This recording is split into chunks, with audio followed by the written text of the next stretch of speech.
Hello, my monstrosities. Hello once again.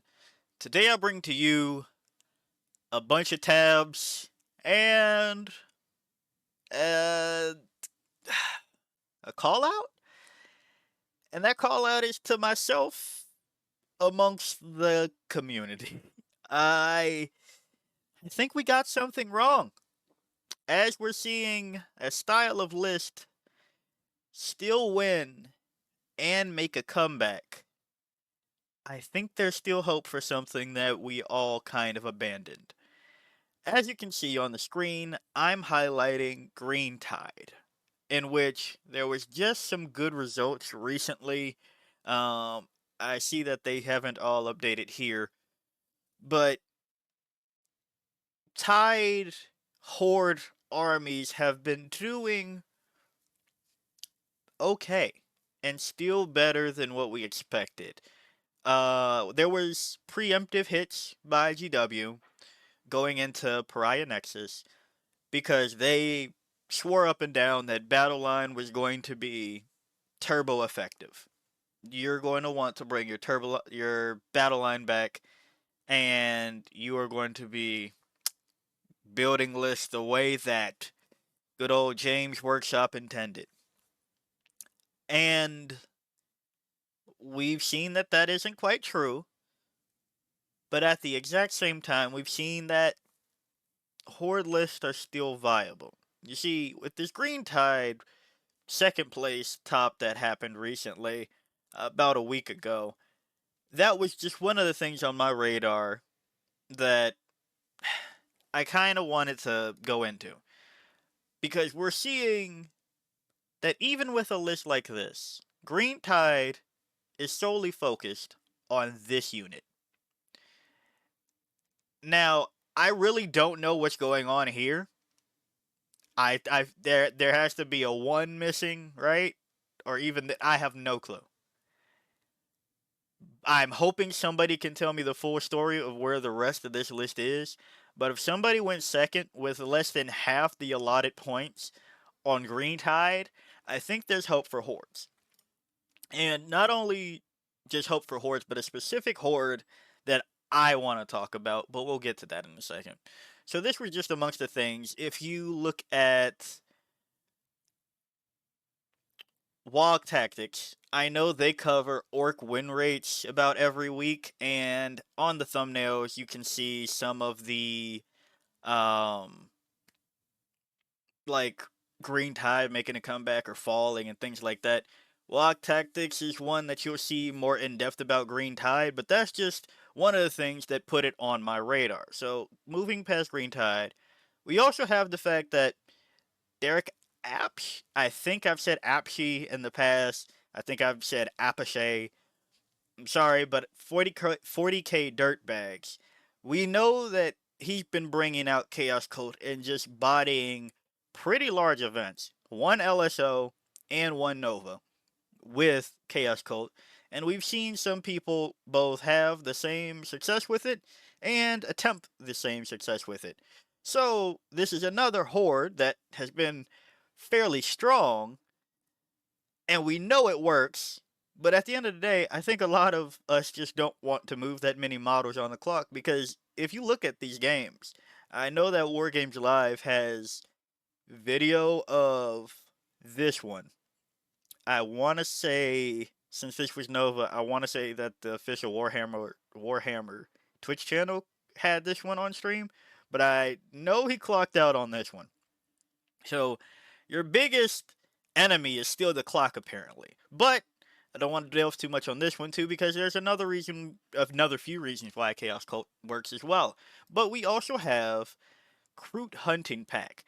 Now you see that this is H16, but again, I could have sworn, I don't remember what channel it was, but somebody was just covering how Kroot was doing well, or I was watching a tournament and they went like they were in the like 4-0 or something like that. Um, I don't remember which one, but I just want to point out another iteration of a horde army is still fairly okay with Kroot Hunting Pack. Now, more results needed on this one because, hey, apparently the only person that showed love to the chickens was Kyle Grundy, besides these two individuals. So maybe ask Kyle Grundy at the Pure Tide program how you would make a crude hunting pack list nowadays. I don't really know, but it goes to show that there's still hope. Then we have this Black Templars with just an absolute beating of a list. We saw this do well at WTC, where there was Horde Black Templars. And that should have been our first, like, maybe Hordes are still there. Because, now mind you, I'm not terribly clear about all the interactions of Space Marine units. So let me get that out the way. If you know the broken combo that lets Black Templars be a cut above the rest, feel free to drop it in the comments. But if something that isn't dedicated to making a horde can do well with a horde, I think you're fine. And on that note, one that I don't have pulled up, but I've talked about very recently, so I'm surprised I didn't bring this up myself. We have AdMech Skitarii Hunter Cohort, which, oh my goodness, I literally was just talking about why they can't close out. You're seeing a live reaction of me finding out that they just got first place at a GT. Oh my goodness. Maybe we'll make a follow-up video dissecting this. But Skitarii Hunter Cohort, AdMech as an army is still Horde, unfortunately. Uh, I understand that your players are like, hey, unfortunately, to field an army cost about $3,000. I got that, and if you're telling me you can make a horde that has stealth, all the power to you, and apparently you can win with it. So I'll check back into that later. Actually, let's not even close that out so I can look at that myself. But the one that I want to talk about, the one that I know, is Unending Swarm. Nobody's gotten even a fourth place in the last 4 months with Unending Swarm. And I think partly it's because Sam Pope hasn't been bringing Unending Swarm. He's on Synaptic Nexus now. But also, we did a bunch of the brain drain that I've criticized in this community a couple of times. And I feel like, yeah, I should probably talk about it myself because I'm not bringing Unending Swarm. I never thought about bringing it myself.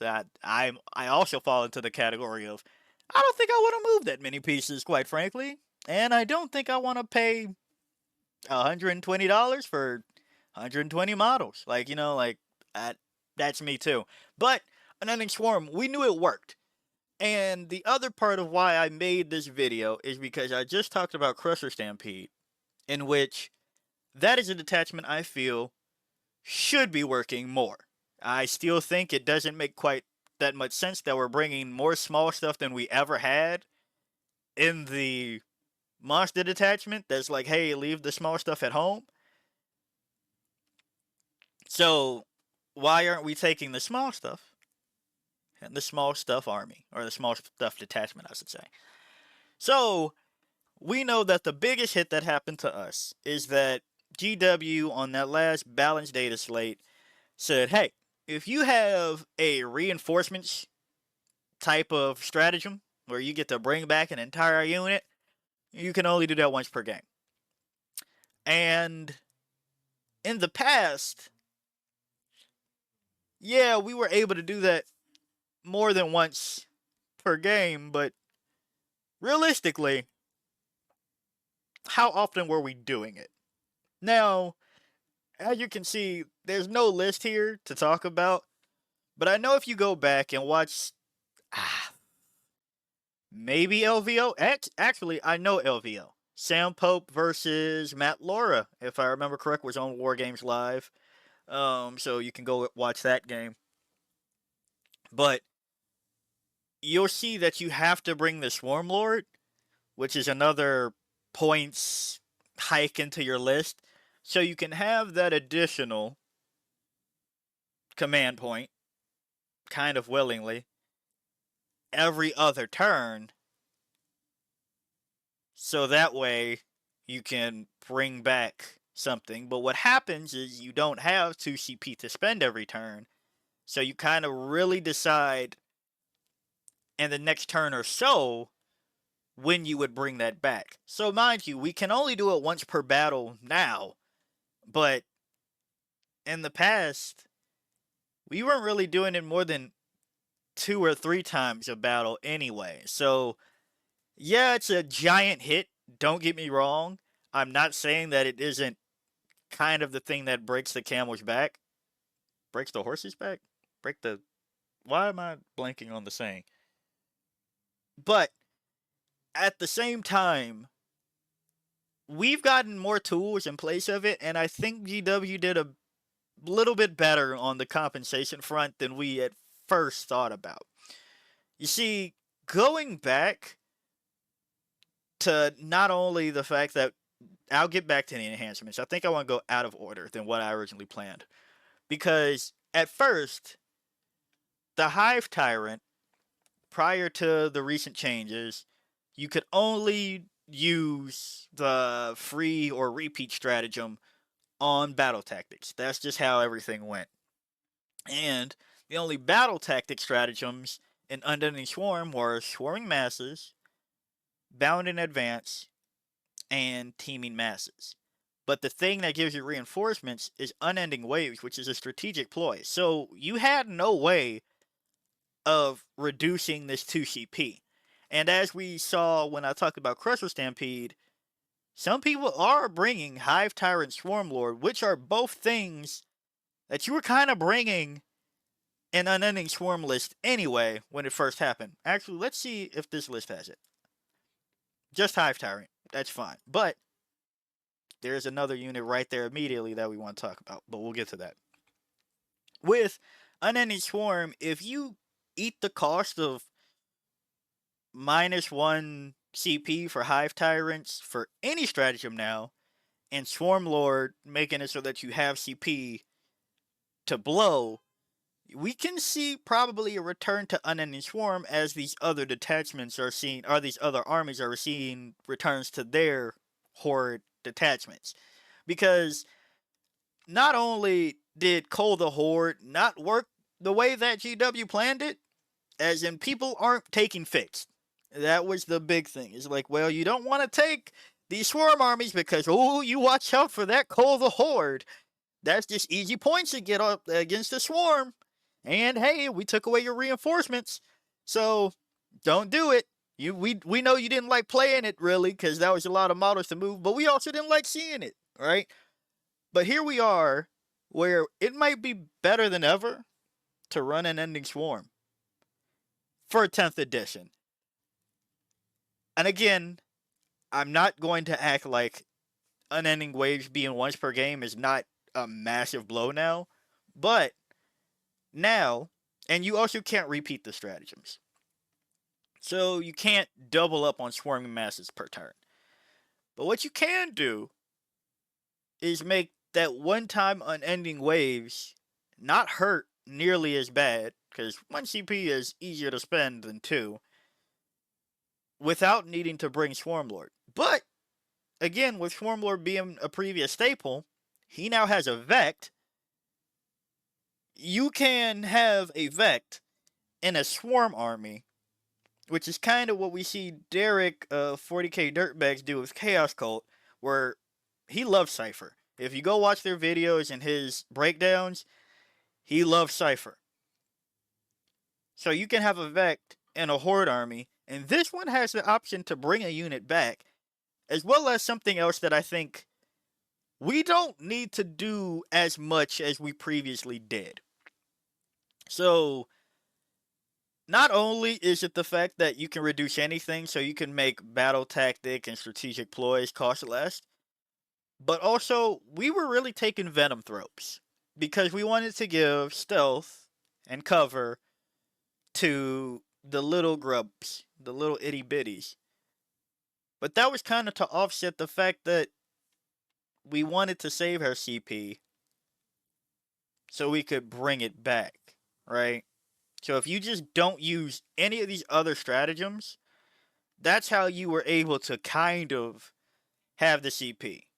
You make this 0 with the Hive Tyrant. This is talking about old. You make this 0 with the Hive Tyrant in the previous iteration. And then you have 2 CP into the first real round of the game where everybody's actually fighting and shooting things and things are out from behind cover. Unending waves. And then you have to wait your next round and then do it on maybe your opponent's turn again the next time around. As opposed to you actually having a way to be proactive in your own phases because you're busy turtling trying to score points before you get blasted off the table because you're playing the small bucks. But now, if you take a Hive Tyrant, on your turn, give whatever unit is getting aimed at or getting punched -1 to hit. That's the same as stealth, and they don't stack. You can't have something greater than -1. Now, if there is something in your opponent's army that is +1 to hit, you can counteract that by having stealth on top of it, but you kind of don't need it. And you also have this with Preservation Imperative to basically make it so that your unit is treated as containing fewer than 5 models against blast, which is one of the biggest weaknesses that any horde army can have. It's that, well, if they have blast, we're just gone. So now you have access to really keeping your things a little bit more alive than previously. And you can see that I have a lot of tabs open because it gets even better, ironically. Now, maybe not ironically.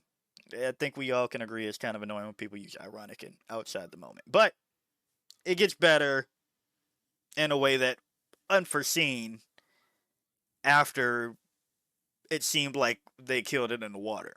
You see, you have -1 to hit for team masses, and you can take away blast. Nothing is saying that you can't use it on both. This isn't like a Cult of Speed where you can't use the sustained and lethals on the same unit. You can do this on the same unit if you really want and keep that alive for about the cost of 1 CP if you have a Hive Tyrant, and if you also brought the Swarm Lord, realistically, what did you spend this turn? And making it so that your Swarm doesn't die is a little bit better than having to bring them back altogether. Now, at the starting strength is better overall than just, losing an entire unit, but cost effective wise, even if you don't have a Hive Tyrant Swarm Lord combo going 2CP, 2CP, it's the same damn thing. But now you have the option of 0, 1, maybe next turn, 1. Right? So, I don't know. That's just the start of where this is not too bad. We also have a couple other changes that happen to us as an army that is better. That being Synapse, and the units you're bringing with Synapse. Thankfully, Synapse now gives us +1 strength and melee. So, your Hormagaunts that we have discovered are pretty much amazing and have replaced our Gargoyles in most lists, because of that Synapse, can punch a little bit harder at 411, and if they're hitting at 411, sustained, crits on 5s, they do a lot more damage than they've ever done. And as we can see here, I think it's time to bring the Hormagaunts back out. Now, I'm still waiting for my buggy that boosts the Hormagaunts, but in due time, hopefully, GW, that'd be appreciated. So, you have that, and not only that, we're bringing out Hormagaunts, which can advance and charge, and would you look at that, bound in advance, you don't need to make an advance roll, auto advance 6. Auto advance 6, sustained hits 1, crits on 5s. 411. I think it's a little bit better than it kind of has ever been, especially when we realize Termagants, They're okay. They're okay. And the other thing that's always pissed me off about this rule is this is about surge rules. Like the detachment gives you a surge move. And now mind you, Termagants have access to Spinefish, which is a pistol weapon, but that's still not too many shots to actually try to do damage. So I don't necessarily want them to be in combat. They just have the option to be in combat. Meanwhile, Hormagaunts, 3 attacks, if I remember correctly, we'll look at the sheet in a bit. 4011, because of Synapse. They want to be in combat with advance and charge as their rule, auto advance 6, and a surge move when they get hit, if any of the models were destroyed. You're getting those suckers into combat. Now, mind you, now, not only, I was going to say they can't be making a surge move while they're battle shocked, who cares? When doing so, these models can be moved within engagement range of enemy units.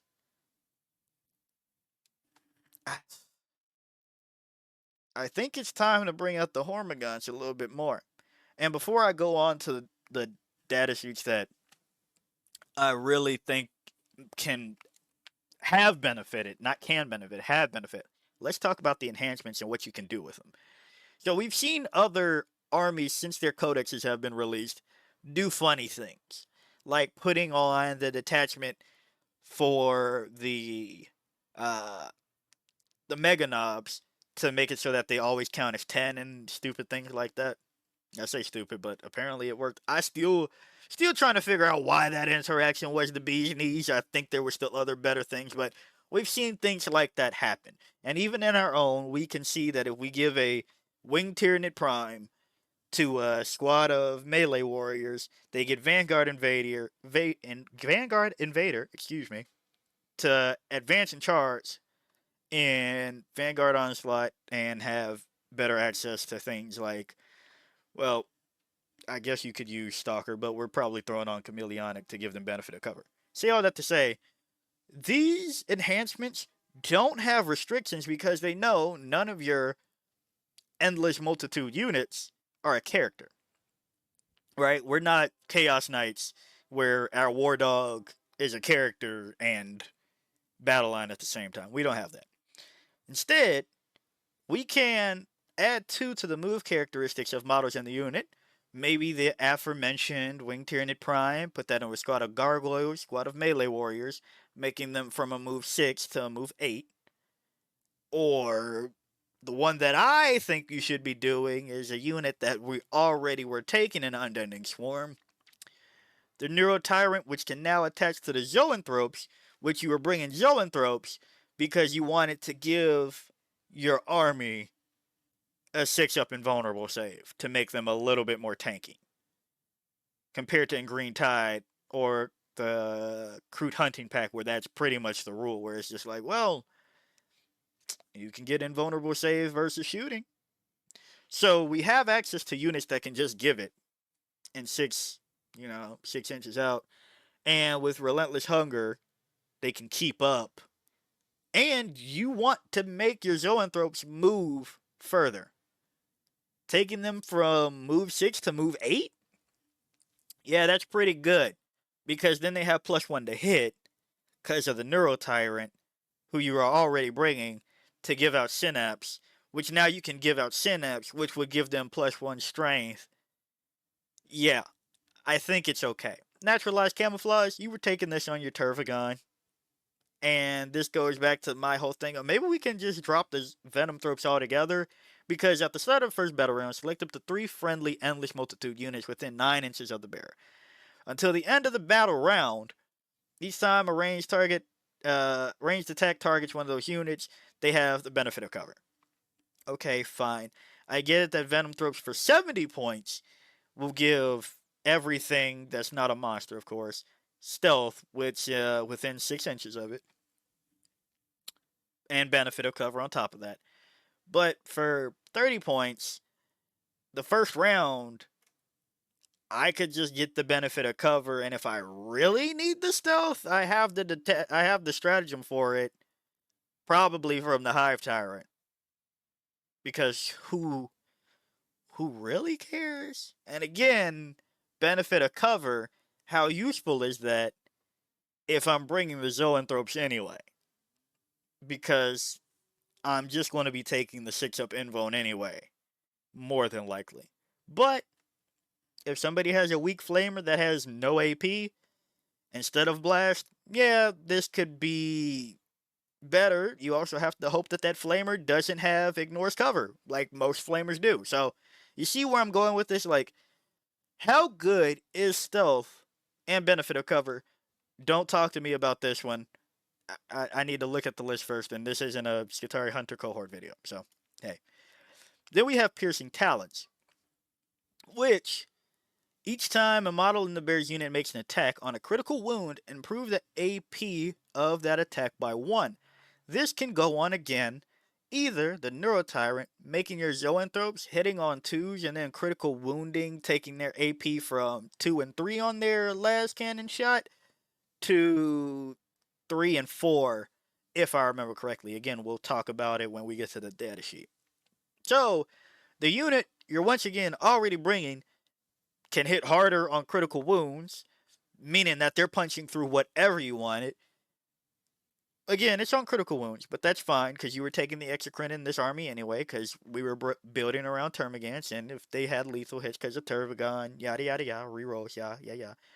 You're still bringing that, and now you don't get to reroll wounds because of the exocrine, but there's more hits that you can possibly get some crit wounds out of.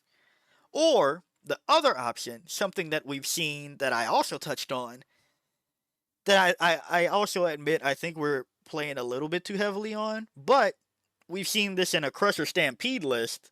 I remember this going over, I remember Bugwatch going over that list. I can't remember what VOD or live that was, or else I would direct you there. But people brought a squad of the Wing Tyranid Prime with the melee warriors, because it is kind of one of our most damaging units. I think that the numbers can be ran a little bit better, but it has the highest damage potential, I believe. On average, it's very different from potential, so let's just keep that in mind, but I haven't run the numbers myself. So, you could also do that where your melee warriors on crit wounds, and they do have reroll wounds because they have twin length, can then have AP3 on crit wounds, getting through whatever you wanted them to get through. So that's also an option. And then finally, on Adrenalized Onslaught, you can also pile in and consolidate an additional 3 inches for 15 points, going back to maybe you bring 2 squads of Tyranid warriors. Hell, maybe even 3. Maybe that's another thing that we're doing wrong, like we saw in Mega Knobs and Green Tide. Maybe this is the detachment that you bring Tyranid warriors in, with the Wing Tyranid Prime. Make it so that one squad now goes to a move 8, because I believe that they are move 6. Now, people always talk about how you can leapfrog with the Wing Tyranid Prime. I think we kind of overblow that one, but that's a thing you can do. So that would take the Wing Tyranid Prime to a movement of 14, and your warriors to a movement of 8, if I remember correctly. You can do that on one squad, make it so that one squad just beats the brakes off of somebody, and one squad can pile in and consolidate an additional 3. You can do that. So that's one way that maybe this entire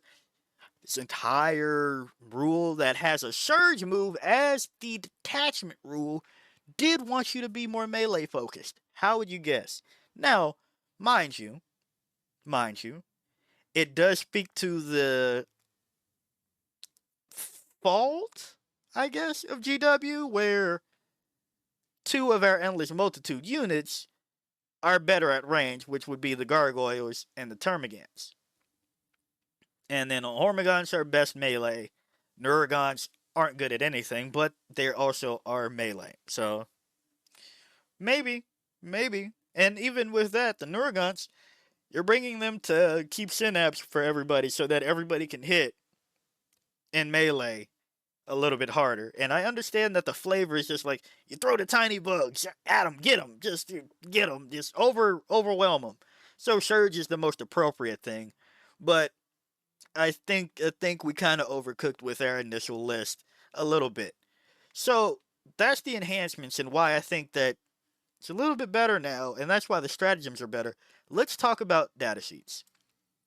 Starting off with the Hive Tyrant, who can also take some of these things. So maybe you want to make him a move 10, maybe 933 on crit wounds, maybe 1033.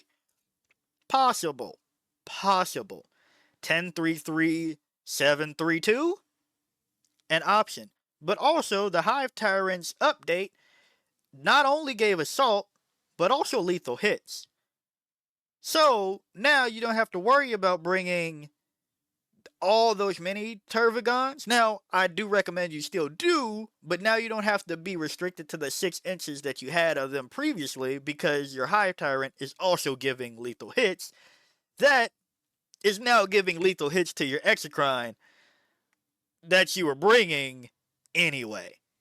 And assault to your Zoanthrope Hive Tyrant brick that can now be a brick, the think tank, that you were bringing anyway. So all the things that you were already bringing now work together better with the Hive Tyrant. And you can bring Tyrant Guard. Don't really know why you would do that on this one, if I'm being honest. Like, you don't benefit from all of this. This isn't like Assimilation Swarm where you at least get to bring back the bulk. But if you feel that it would help your Hive Tyrant move a little bit more by giving them Consolidate with the additional way of being able to stretch them out, I guess, but you would probably leave the Tyrant Guard at home. So that's the Hive Tyrant. And I guess I should also bring up Swarmy while we're here. Vect, also still covering. You can't give any enhancements, but you're bringing for the +1 CP anyway. And now you have, well, I guess I should stop calling it Vect eventually. But you have Lord of Deceit, which is a absolute banger against melee armies.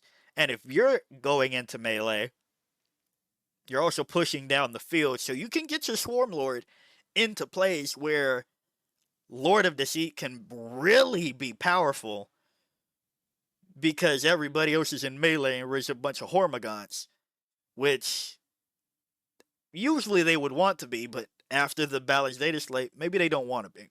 Then next up, we have Tervigon, who you go, why are you highlighting this? We know that Turvy was already used. Turvy also got cheaper. Went from 190 to 175. So, you have that, and you're already giving Synapse, and because of the balanced data slate, I personally think that if you are worried about how you're going to crack through armor, it's good to have at least 1 or 2 units that are dedicated to that. Now, is it the best dedication? You already have the Zoanthrope brick that I keep talking about, but instead of giving Turvy about the same as Maliceptor weapons, where you go with 9-2 D6 or 7-1-2, I think you just push it. You're already bringing in bulk, both with an 11 T11 2-up save 16 wound monster a couple of times over. How about we just say, you know what, those 4 attacks, instead of being 12 so that you're wounding T12 on 4s, just make it, because now of this balanced data slate with Synapse, and Turvy is a Synapse creature, Synapse monster, well, Synapse in general, you take it to 13 and wound on 3s at least. You're still going to be hitting on 4s. Is it fine? Not really, but 4 attacks on 4s, Turvy is just going to do the job. And then maybe if all goes wrong, D6 Deadly Demise on whoever finally decided to get rid of Turvy. And now, more than ever, because you don't have the reinforcements every time you want it, the value of regenerating D3 plus 3 gets a little bit better. Now, mind you, I still think it should be like D6 plus 3 or D3 plus 6. Ah, GW, maybe. But for what we have right now, we have a cheaper 11-216 profile. Yeah, I think it's okay. Now, another thing that people want is for Tervagon to be able to take the Flesh Borer Hive because it's in the same kit. Um, I'm not against it.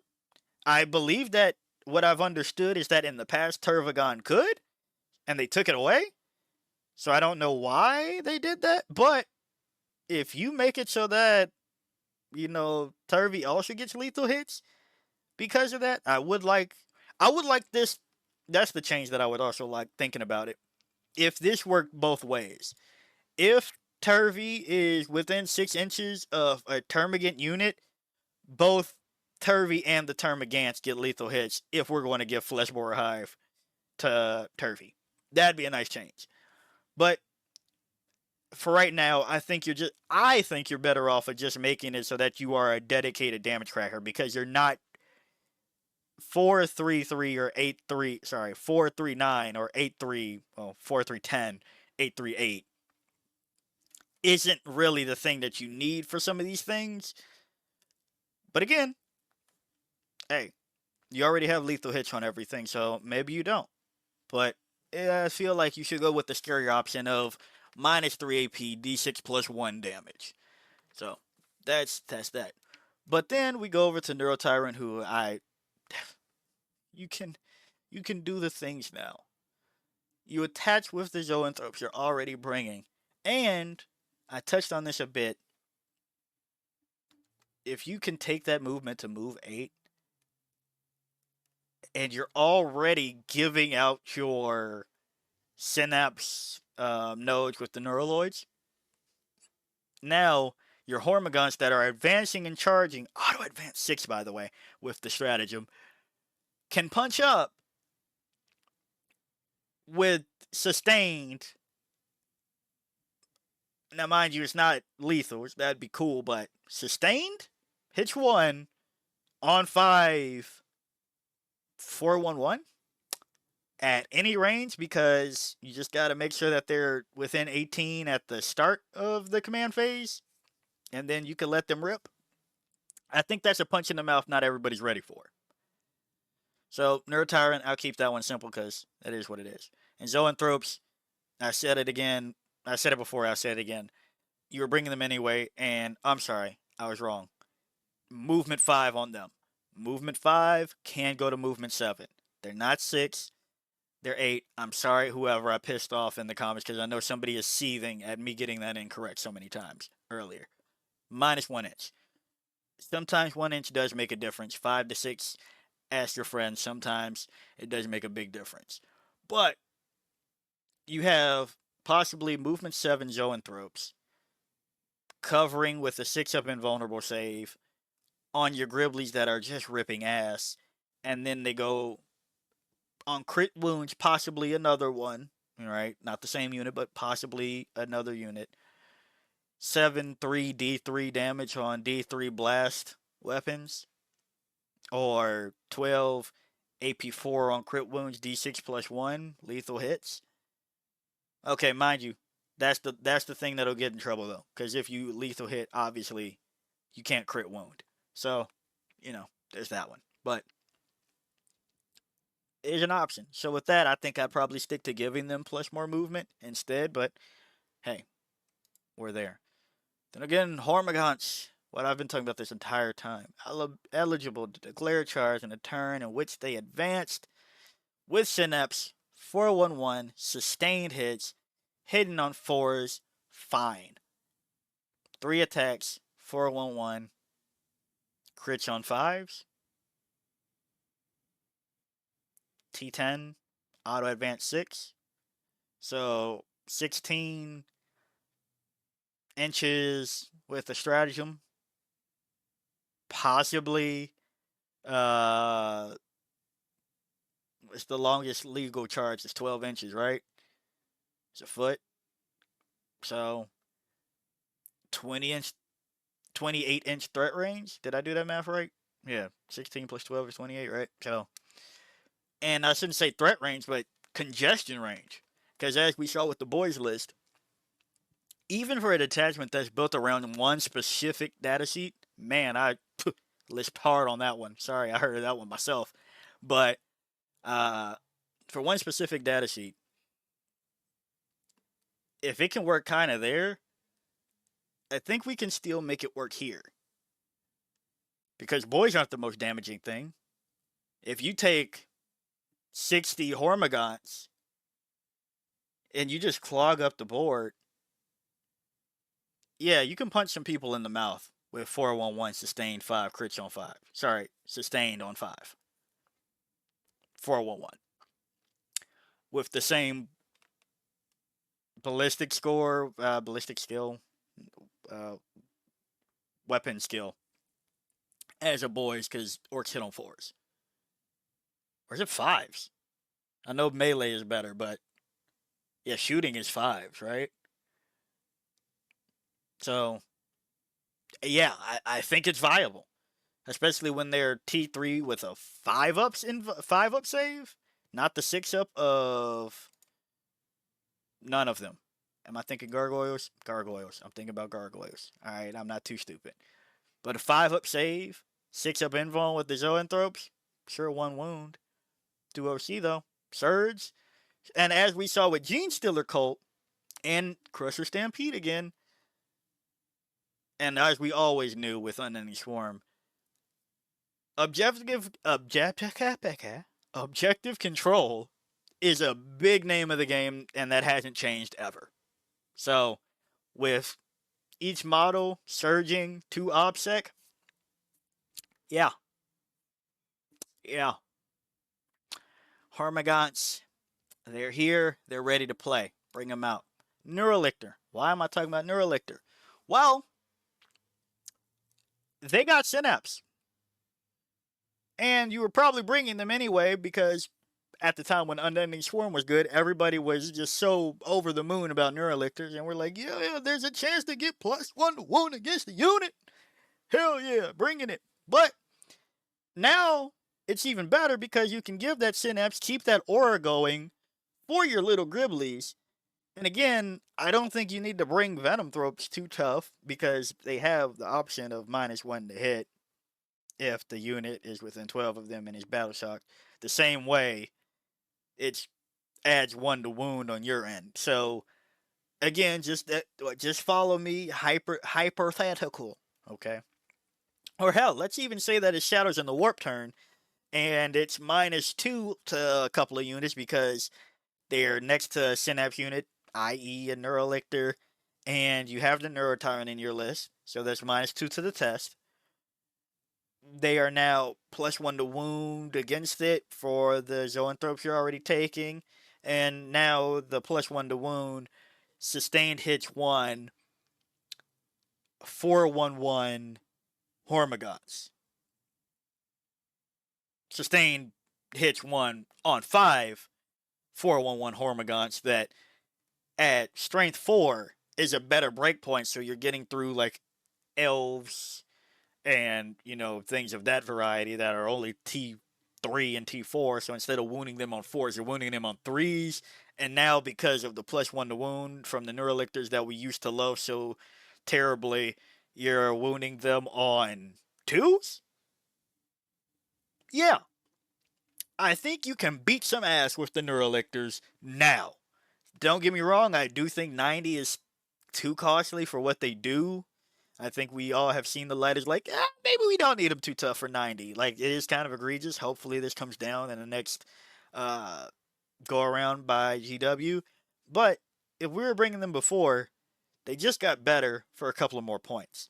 And we're not bringing gargoyles anymore because we realized that our gargoyle jail isn't the best thing out there, which is another thing that I was going to make a video on about a different type of jail. I'll probably still make the video, but gargoyle jail, we tried that. We paid for it because now they're like 85 for 10, right? Let me check live time. Yeah, 85 for 10. Just not worth it. Instead, maybe it's time that we bring back triple Neurolictor. Maybe throw in a Screamer Killer. I don't recommend it, but it's an option if you really want to make sure that your Hormagaunts can start wounding things like Eldar on twos. Now, it's not twin linked, right? Let me just triple check while I do my due diligence. Yeah, not twin linked, but hey, instead of wounding on threes for the T3 things, you're wounding on twos. And actually, I've thrown the elves under the bus. So let me just double check while we're here so everybody can have the visual representation in case I'm thinking about something. Yeah, T3. And that's Azraman, okay? T3 Autarchs, Skyrunners T4 though. But yeah, you're already wounding them on fours pre-Synapse buff. But now you wound them on threes with Synapse buff, and then wounding on twos with Neurolictor buff. Yeah, I think you'd be surprised when a squad of Hormagaunts takes out your brain. Let's double check. Hold on. Your brain. Yeah, that'd be really fucking funny. Especially if you, let's go, okay, you're not taking your brain with any of these units, but sure. Or maybe Corsairs? Are Corsairs better? No, yeah, not bringing them with that. Instead, you're bringing them with, let's make sure, what, Witches? Still T3. What else can you bring your brain with? Cabalites? Yeah, T3. Anyway, if a squad of Hormagaunts kills your brain because they're wounding your brain on two, fucking hilarious. So, that's that. Venom Thropes, still put them in here because, yeah, you could get the stuff, but I think you really don't need the 70 points. I think you can just use the -1 to hit whenever you need it. I guess. Now, benefit of cover is cool, but I think we can cut Venom Thropes. Now, anti-infantry 2 up? Sure. And they do fly, and they're infantry, so they can move throughout, they can roam about the cabin, but for move 6, is it worth it? I personally don't think so. Feel free to let me know about the time that Venom Thropes were the greatest thing you've ever put on the table. But that's my take on that. Cyclophage. This is the one that I can't believe I forgot. Thank you to a commenter on my Crusher Stampede. Let me pull that up, actually. I talked about Crusher Stampede and somehow completely forgot about one of my favorite buff units. It was Elite Dark Assassin, who was talking about cheap monster action monkeys. The Psychophage. Dropped from what was it, like 115 or was it 150 at one point? It was like 115, right? 115 to 95. Feel No Pain 6 to all of this stuff. I don't know how I keep forgetting about this but the unit that I like. That again, if we're taking Unending Swarm and assuming we don't have something like Stalwarts where it's whatever, and you just have a cheap action monkey that is still giving out Feel No Pain 6 to your entire unit, I can't believe I've talked this long in the video without highlighting the Psychophage. Feel No Pain, 6 up, Zoanthropes benefit from that too. It moves 8, it has a decent flamer at 611, ignores cover, dev wounds on its melee weapon, +1 to hit if the target is below starting, +1 to wound if they're below half strength. 5 up Feel No Pain itself. I think we keep trying to write out the Psychophage so tough, but when you put it in other lists, outside of Assimilation Swarm, you'll find that it's okay. Now, each detachment of the Tyranids seems to have like that one buffing unit that you can drop because it comes in the form of a detachment, of a stratagem. So like you're not going to bring the Psychophage and Invasion Fleet. And I think that's probably why the Psychophage gets such a bad rap.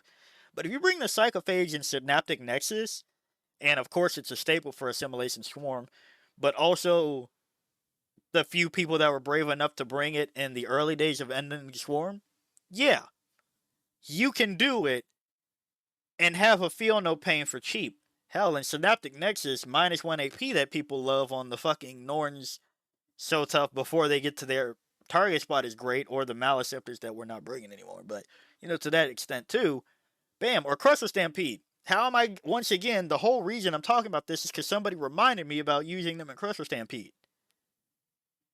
The Crusher Stampede has no survivability stratagems outside of the one for in the fight phase. Then -1 to hit, possibly -1 to wound. Feel no pain of 6? 6 up? Yeah. Your things are surviving. So bring the Psychophage out too, who can do the actions while you want to roll for your stratagem of maybe sustained hits 1, lethal hits 1, 5 up on 5s, re-rolling with the Exocrine, because your Termagant squad is over 15 next to Turvy and or the Hive Tyrant.